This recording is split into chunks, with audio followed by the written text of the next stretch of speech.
Hey guys, Matt Allen here. Welcome back to Tactical Bassin.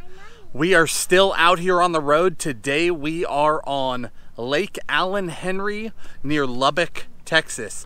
Clearer water than I expected. Water temp 64, 65 degrees. We haven't exactly gotten an early start. It is almost 1 o'clock in the afternoon. We just got here and we only have today. So we're gonna try and break it down a little bit and find some fish in a hurry. It's looking like 5 to 6 feet of visibility on the main lake, chocolate milk up the river arms. We're gonna see if we can find some fish. Come along.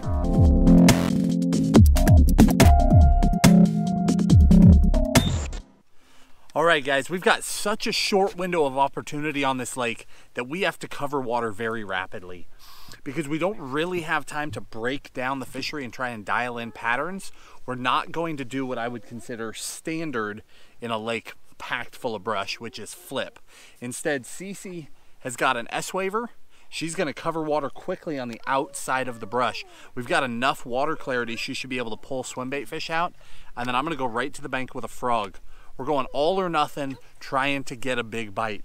We'll adapt if we have to, but again, we only have a few hours and we're not coming back here. So we're not just trying to catch a 2-pounder. We're either gonna get it done in a big way or we're gonna roll out of here without a fish. We'll find out.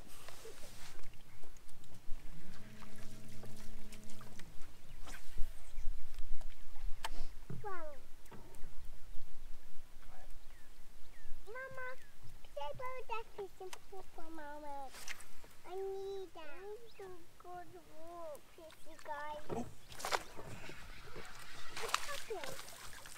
It's a good one. It's a good one. Look at that. That's coming back. That's a bass. It's not a largemouth. Are there spots in here? Oh, I know nothing about this lake. No, it's a bass. You see him? You see him? You want to touch him? Good job, Daddy. Well, we found us a frog eater. Not a giant. Sure looks to me to be a spotted bass. Wow, I told Who knew? you how to do that.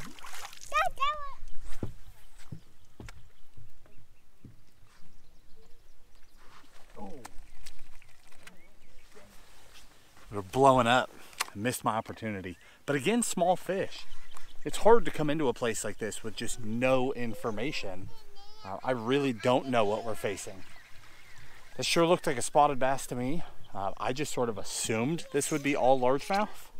We may have to change our plan here, but I've already had 2 blow-ups on a frog, well 3 now. 3 blow-ups on a frog, caught one. Cece had a small one come up and tag the S-waver.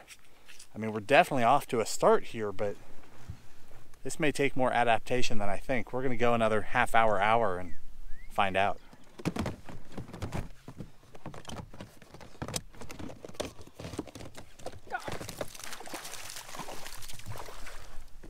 was a little fish. Spotted bass for sure. Yeah, it was. Same size as my bait almost.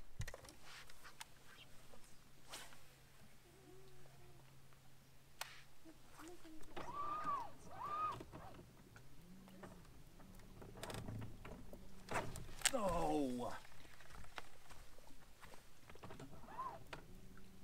That dude wolfed that thing. They're too small.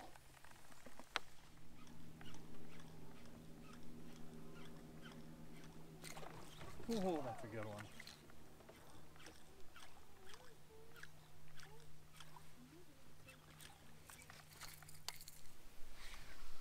Spotted bass. So we started out with a frog thinking largemouth. Missing so many of them. Went ahead and switched over to a rover. So that exposed hook should get a better hookup. That's my 3rd blow up on the rover. Still not getting them. I think I'm going to change cadence, go a little slower, see if I can get one to stick. Otherwise, I might abandon topwater altogether, even though we're getting a lot of bites, in favor of something else. Thank you, Sierra. I love you, honey. Look at the daddy. Second fish, another little tiny spotted bass. This one is distinctly a spot. I almost think that first one was a little crossbreed. But this one blew up on the topwater. Small fish, obviously not the fish that we came here for, but headed in the right direction. So we launched right in the middle of the lake, right here. The idea was that the middle should be the cleanest because we've got rivers up here at the top coming in, then another one down here at the dam coming in. So I launched into the cleanest water, thinking it would be the easiest to see what the fish were doing. We could pull them the farthest and we could adapt most quickly. Problem is, we didn't know about the spotted bass. Spotted bass are amazing hunters. They feed very aggressively. And this, I presume, is full of shad, and they are very good at hunting shad. They can often out-hunt the largemouth. So I think what we're gonna do now, we're gonna run up one of these creeks or rivers, get into that muddier water, see if we can flip the switch and suddenly get into some largemouth. Because frankly, we did not come to Texas to spotted bass fish. We left some amazing spotted bass fishing to come down here. So see if we can adapt, actually get into some Texas largemouth for a little bit this afternoon before we move on, head to the next mystery lake.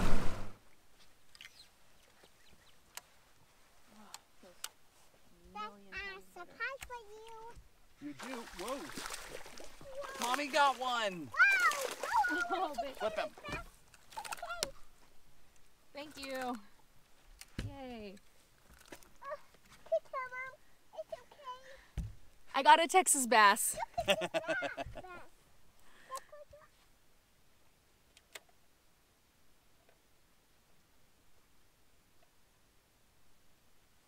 Got her.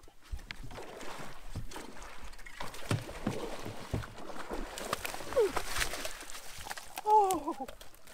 Got it.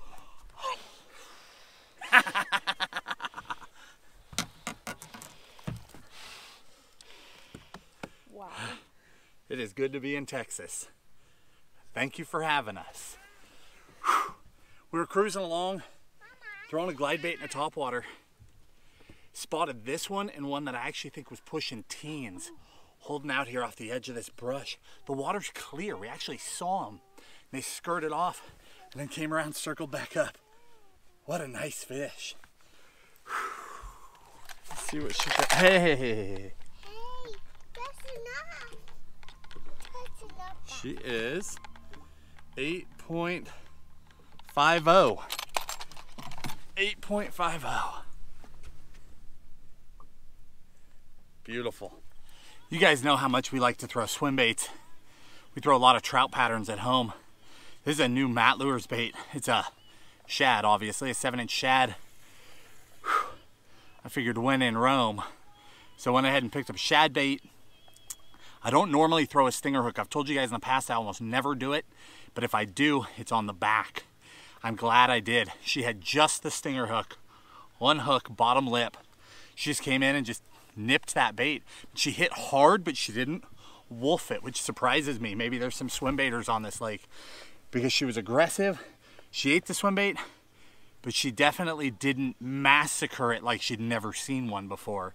So I'm really glad. There's topwater fish blowing up. I'm really glad that I did that, but that's actually my first fish on that 7-inch Matt Lure shad. Awesome.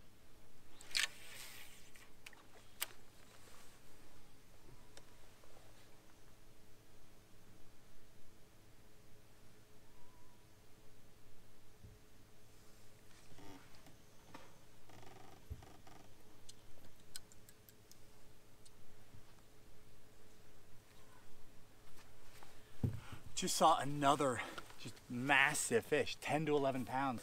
So what we've done, we found the shallowest point that we could. It's a huge point, sticks way out into the lake, but it's dirt shallow. There's, I presume, spotted bass blowing up on the outside. But once we got up here on top in like 2 to 8 foot, that's the third fish that's in that 8 to teener category, just cruising up here on this stuff. Completely different class of fish on a completely different structure. That is why you keep moving and don't just settle for small fish.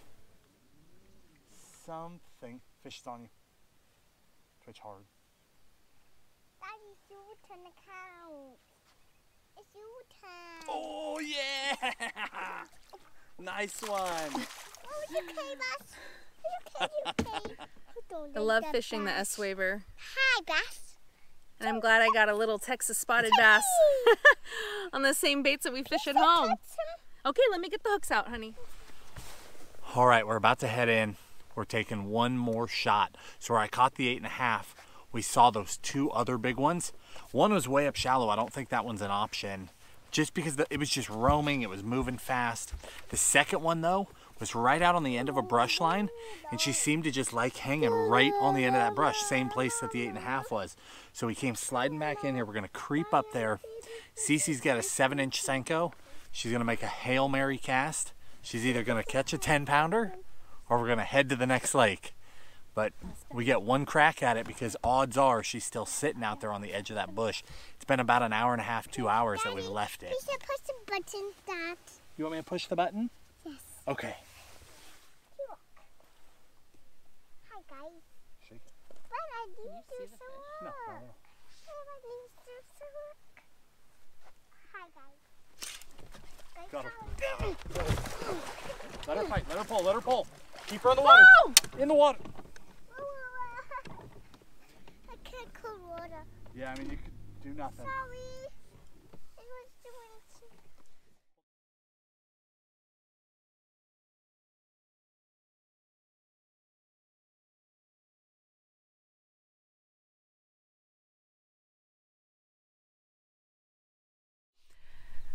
Okay, well, I just cried over that for about 10 minutes, but I think I'm okay now.